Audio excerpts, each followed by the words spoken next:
السلام علیکم ناظرین کرام، نئی ویڈیو میں آپ کو خوش آمدید کہتے ہیں۔ جیسے جیسے 25 اکتوبر قریب آتا جا رہا ہے ویسے ویسے قاضی صاحب کے چراغ گل ہوتے جا رہے ہیں۔ آنکھوں کے سامنے اندھیرا، شدید گھبراہٹ اور مایوسی ہے۔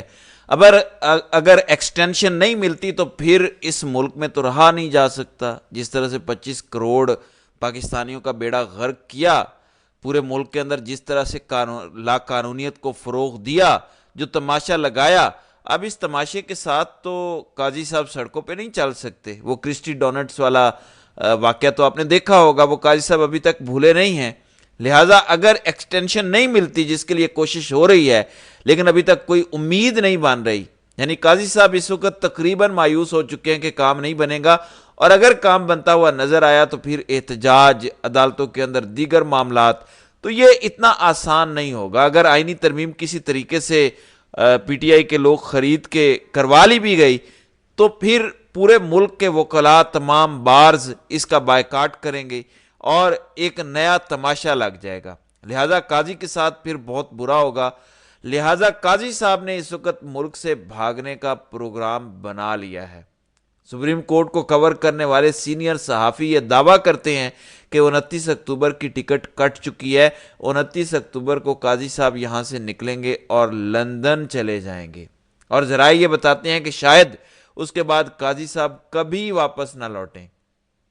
یعنی یہ پاکستان، چاہے شریف مافیا ہو، زرداری مافیا ہو، قاضی صاحب ہوں، چاہے کوئی فوجی جرنیل ہو، ان سب کے لیے یہ ملک صرف لوٹنے کے واسطے ہے۔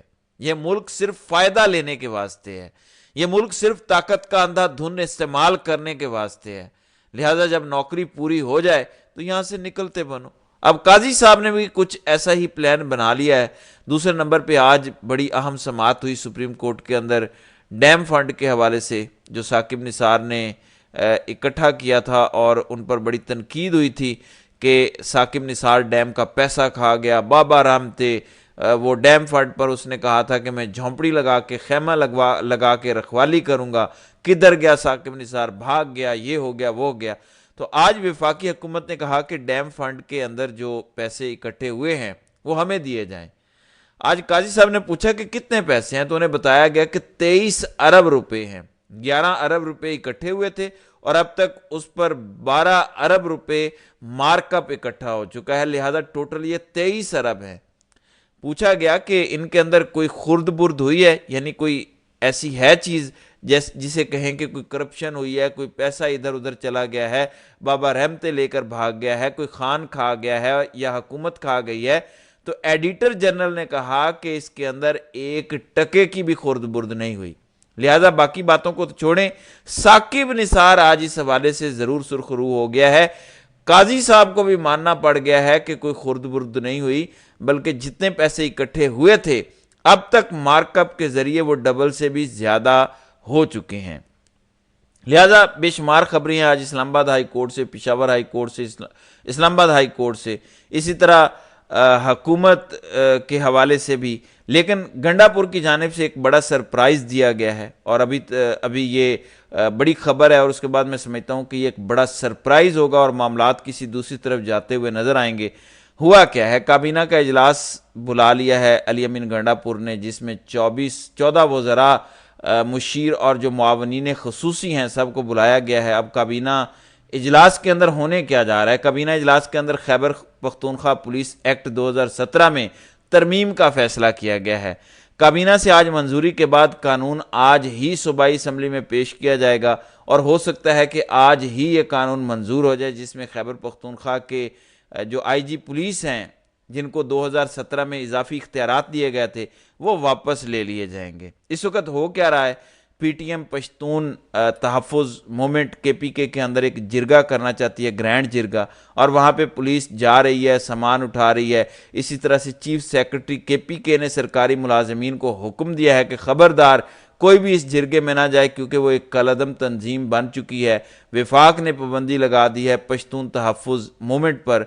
اب یہ جو پولیس گردی ہو رہی ہے اس دھرنے پر یا اس جرگے پر، اس کا مکمل الزام تو گنڈا پور پہ لگ رہا ہے کہ گنڈا پور بھی مریم نواز کے نقش قدم پر چل رہا ہے۔ ویسے کہتے ہیں وفاقی پولیس، آپ کی اسلام آباد پولیس، پنجاب پولیس، تو گنڈا پور کی پولیس بھی تو وہی کام کر رہی ہے، لہٰذا بدنام گنڈا پور ہو رہا ہے۔ دوسرے نمبر پر وفاقی حکومت نہ آئی جی تبدیل کرنے دیتی ہے، نہ چیف سیکرٹری تبدیل کرنے دیتی ہے گنڈا پور کو، اس لیے گنڈا پور اب یہ چاہتا ہے کہ ان کے اختیارات ہی کم کر دیے جائیں اور وہ اختیارات حکومت اپنے پاس رکھ لے۔ آئی جی جو کہ وفاق کا نمائندہ ہے اس کو کمزور کیا جائے، لہٰذا یہ ایک اب تک کا بڑا سٹیپ ہوگا جو گنڈا پور حکومت اٹھائے گی وفاقی حکومت کے خلاف بھی اور وفاق کے آئی جی پولیس کے خلاف بھی۔ اس سے لگتا یہ ہے کہ گنڈا پور نے بھی ٹٹ فار ٹیٹ کا فیصلہ کر لیا ہے۔ پھر آج سکندر سلطان راجہ کے ساتھ الیکشن کمیشن کے اندر جو کچھ ہوا ہے، یعنی اسلام آباد کے 3 حلقوں کی تبدیلی کے حوالے سے الیکشن ٹریبیونل تبدیلی کا کیس تھا اور سکندر سلطان راجہ سماعت کر رہے تھے، وکیل فیصل چودھری دلائل دے رہے تھے، ایسے ہی کوئی بات ہوئی، کوئی آرگیومنٹ ہوا تو سکندر سلطان اونچی آواز میں بولا، آپ مجھے ڈکٹیٹ کرنے کی کوشش نہ کریں، آپ مجھے ڈکٹیٹ کر رہے ہیں کہ انجم وکیل آئے یا نہیں آئے یا ان کی ترمیم شدہ درخواست، ان سارے معاملوں پر۔ تو فیصل چودھری نے کہا کہ آواز نیچی رکھو، تم ہو کون؟ تم نے تماشا بنایا ہوا ہے، تم یہاں بےعزتی کروانے کے لیے، ہم یہاں بےعزتی کروانے کے لیے آتے ہیں، یعنی تمہاری اوقات کیا ہے؟ کیا تم کبھی تم الیکشن چوری کر لیتے ہو، کبھی تم توہین الیکشن کمیشن کا کیس لگا لیتے ہو، کبھی کوئی تماشا، کبھی کوئی، سپریم کورٹ کے فیصلے پر تم عمل درآمد نہیں کرتے، ہم تم سے بےعزتی کروانے کے لیے نہیں آتے، نیچی آواز رکھو۔ تو بھری عدالت تھی، میڈیا موجود تھا، اس کے بعد سکندر سلطان راجہ کی چیں چوں چاں بھی نہیں نکلی اور سماعت جو ہے وہ 14 اکتوبر تک ملتوی کرتے ہوئے وہ چل دیے ہیں۔ پھر فواد چودھری کی جانب سے ایک دعویٰ کیا گیا تھا کہ 11 لاہور ہائی کورٹ کے ججز اور 6 سے 7 سپریم کورٹ کے ججز مستعفی ہو سکتے ہیں۔ آج انہوں نے یہ بات دوبارہ ریپیٹ کی اور انہوں نے کہا کہ اگر آئینی ترمیم ہوتی ہے تو سپریم کورٹ اور ہائی کورٹ کے ججز کے استعفے دیکھ رہا ہوں، یعنی انہوں نے کہا کہ میں اپنی بات پر قائم ہوں، اگر آئینی ترمیم ہو گئی، اگر عدلیہ پر شب خون مارا گیا تو پھر استعفے آئیں گے 17 سے 18 ججز کے۔ اس سے پہلے بھی میں آپ کو بتا چکا ہوں پاکستان بھر کی تمام چھوٹی بڑی بارز آئینی ترمیم کو ریجیکٹ کر چکی ہیں اور اس وقت تقریباً پاکستان کی تمام ہائی کورٹس کے اندر، پانچوں ہائی کورٹس کے اندر ان ترامیم کے حوالے سے، انہیں کالعدم قرار دینے کے حوالے سے، ان کا مسودہ سامنے لانے کے حوالے سے درخواستیں دائر ہو چکی ہیں۔ پھر اس کے علاوہ مصطفین کاظمی پی ٹی آئی کا وکیل، جنہوں نے قاضی صاحب کے سامنے جسارت کی تھی انہیں جعلی چیف جسٹس کہنے کی، فراڈ عیسیٰ کہنے کی، ان کو بعد میں اٹھایا گیا، تشدد ہوا، 4 روزہ جسمانی ریمانڈ ملا، پھر کل انہیں عدالت میں پیش کرنا تھا، نہیں پیش کیا جا سکا کیونکہ اتنی خراب حالت تھی۔ آج انہیں ضمانت مل گئی ہے، لیکن انتظار حسین پنجوتا جنہوں نے پٹیشن موو کی تھی جسٹس سمن رفعت امتیاز کی عدالت میں کہ عمران خان سے ملاقاتوں پر پابندی لگائی گئی ہے، توہین عدالت کی گئی ہے، تو ان کو اٹھا لیا گیا ہے، اٹھایا گیا یا نہیں لیکن وہ غائب ہیں۔ فیصل چودھری جو فواد چودھری کے بھائی ہیں وہ کہتے ہیں کہ پچھلے 1 دن سے ہمارا انتظار پنجوتا کے ساتھ رابطہ نہیں ہو رہا، ہم نے ہر جگہ رابطے کیے ہیں، ہم مسلسل کر رہے ہیں لیکن ہمارا رابطہ انتظار حسین پنجوتا سے منقطع ہے۔ اس کے علاوہ خیبر پختونخوا میں سینٹ الیکشن انتخابات کروانے کے لیے اعظم سواتی کی درخواست پر سماعت آج ہوئی اور اٹارنی جنرل کو بتایا گیا کہ ہم نے پریکٹس اینڈ پروسیجر معاملے کے اندر بھی طلب کیا ہوا ہے تو اس کیس کو اس کے ساتھ سن لیں گے، یعنی جو سینٹ کے الیکشن کے پی کے اندر نہیں ہوئے، اور سماعت 15 اکتوبر تک ملتوی کی گئی ہے۔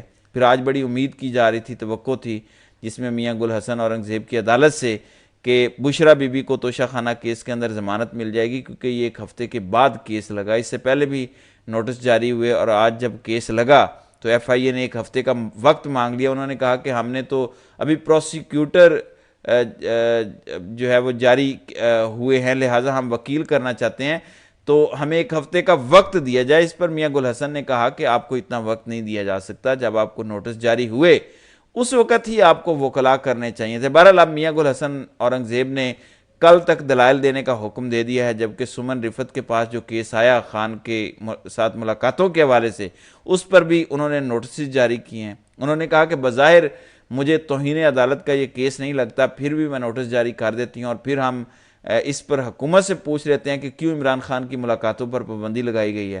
اس کے علاوہ ڈی چوک کے اندر احتجاج کے حوالے سے تحریک انصاف کی 9 خواتین کی ضمانت 30 ₹1000 کے مچلقوں کے عوض منظور ہو گئی ہے۔ اس کے علاوہ لاہور ہائی کورٹ کے اندر بھی آج ایک انتہائی اہم درخواست زیر سماعت ہے، اور یہ درخواست تھی سپریم کورٹ کا وہ فیصلہ جس پر عمل درآمد نہیں ہو رہا، پی ٹی آئی کو مخصوص نشستیں دینے کا اعلان ہوا جس پر عمل درآمد نہیں ہوا، تو اس پر عمل درآمد کروایا جائے، اس حوالے سے لاہور ہائی کورٹ میں سماعت ہوئی۔